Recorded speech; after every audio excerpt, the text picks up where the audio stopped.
let's pose the inverse problem. First, we were trying to find probability that z is less of some number. Now let's find the opposite. We want to find number for which probability is equal to something given p. So, which k makes probability that z is less than k equal to p, where p is some given number from 0 to 1. Okay? So now what we are searching for, k is called a quantile of order p. You can call it quantile of order p. You can also call it p percentile. The most common number is quantile of order p. So let me give a formal definition. We say k is quantile of order p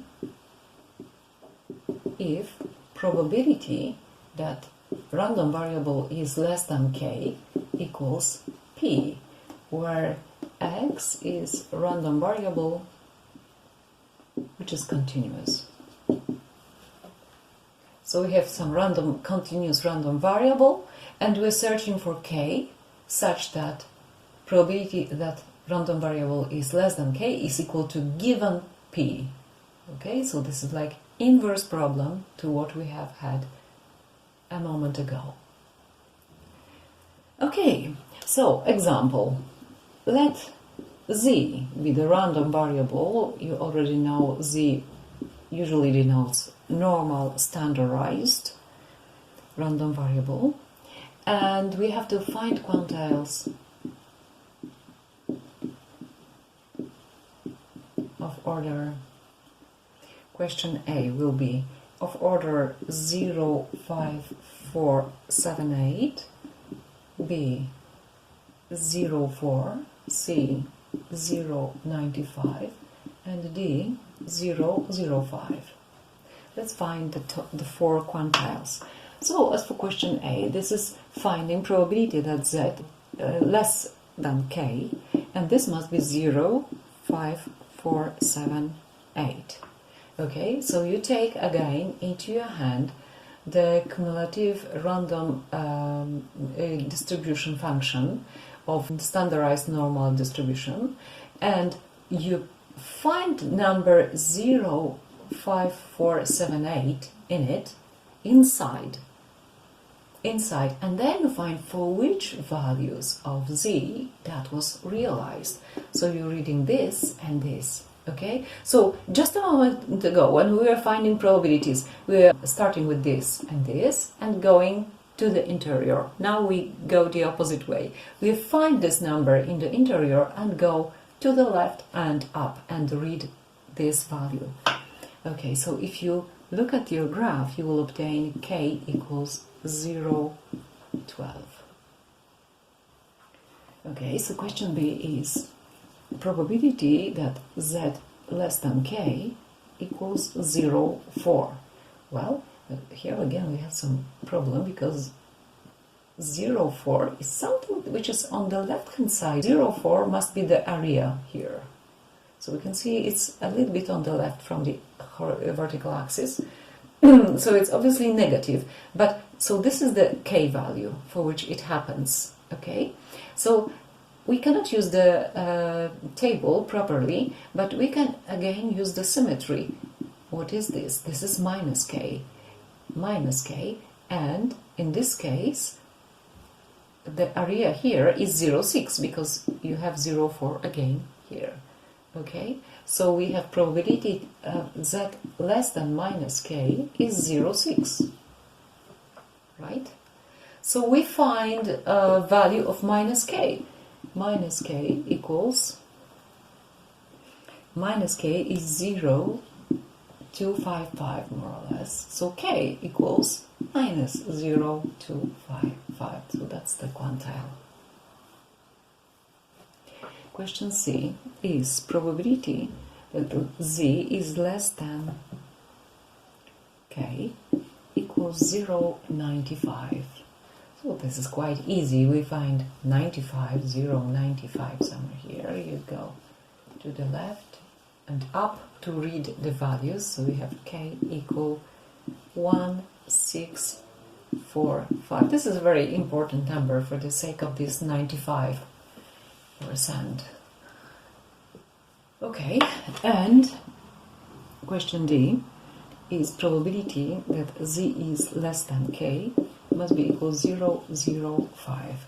Okay, so can we use the previous case to solve this? Of course we can. What have we just found? We have found that if you are at 1.645, you have 95% here on the left from this point. So we have 5% here. Okay, now we're searching for the answer. Where do we have a point for which from here to the left you have 5%? Well, because of symmetry, this is minus this. Minus 1, 6, 4, 5. Okay, so k is minus 1, 6, 4, and 5. That's the quantile. Now, some more example of finding quantiles. So again, we're searching for a number k, which should satisfy probability that x is less than k must be equal to some given fixed p, number from 0 to 1. Okay, let us recall that for continuous, for the normal distribution, we have the following very nice transformation into the standardized form. Okay, you are already familiar with this.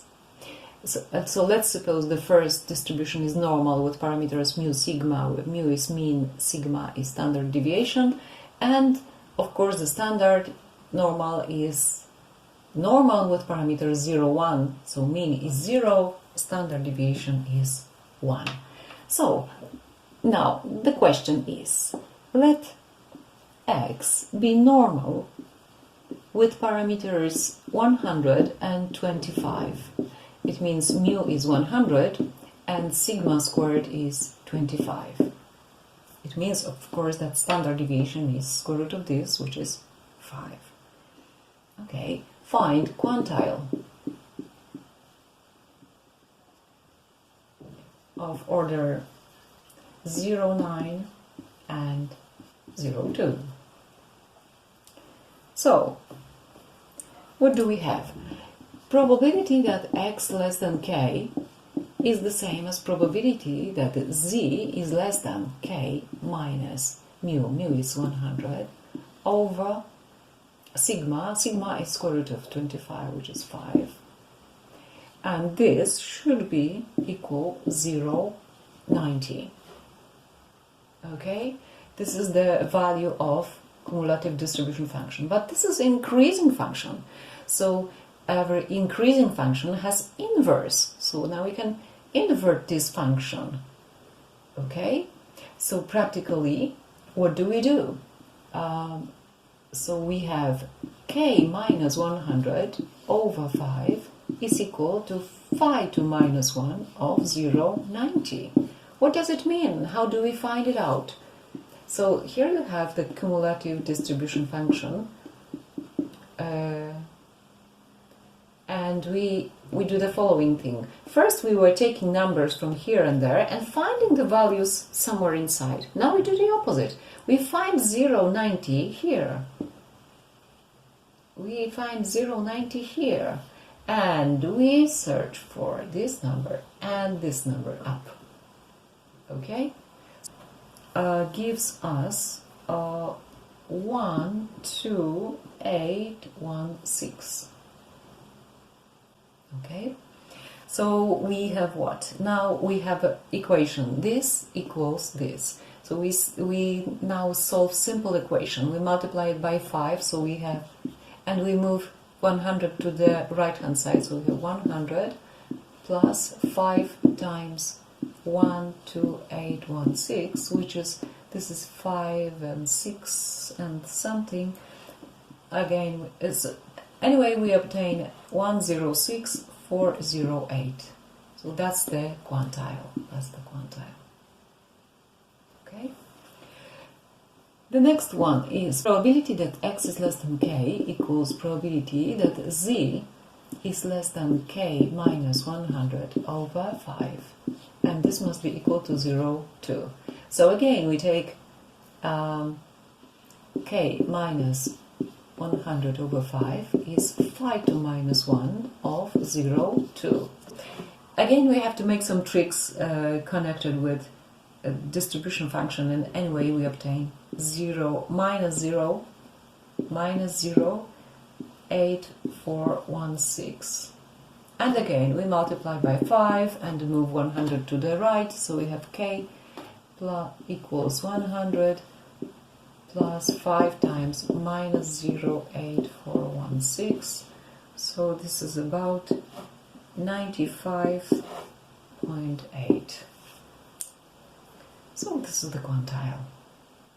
Well, can we generalize this? Of course we can.